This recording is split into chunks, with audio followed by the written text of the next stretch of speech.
Okay, well, welcome to lesson number 5.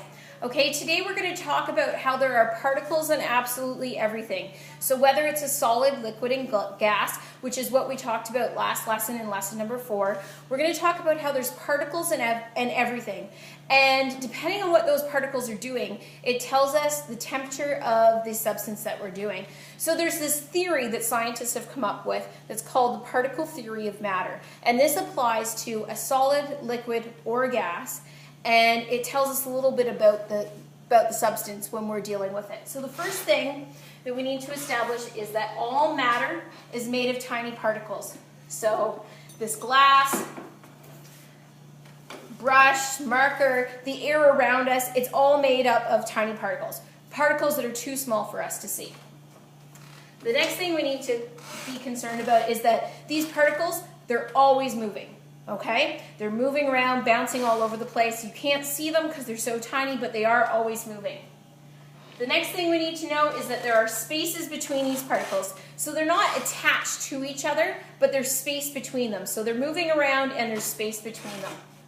Number 4 states that the particles move faster when they're hot and they move slower when they're cold. So when they're faster, they move around really fast. When they're cold, they're moving less. Okay, which is when we use a thermometer, we think about that. When we're measuring a temperature that's very hot, the thermometer moves really fast and the liquid moves up the thermometer to measure a hotter temperature.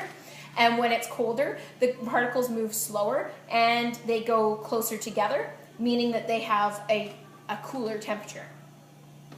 And the last thing for the particle theory that we need to be aware of is that there are attractive forces between these particles, and that the more stronger bonds are when the particles are closer together. When they're further apart, they have less of a bond, so they're not as attracted to each other.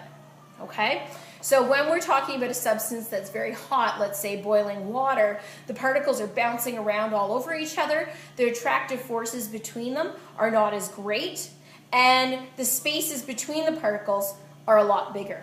When we're looking at something that's cold, like an ice cube, there's still spaces between the particles, but they're not moving as much, and their attractive forces are actually very strong towards each other, holding them in place and causing that rigid structure for an ice cube.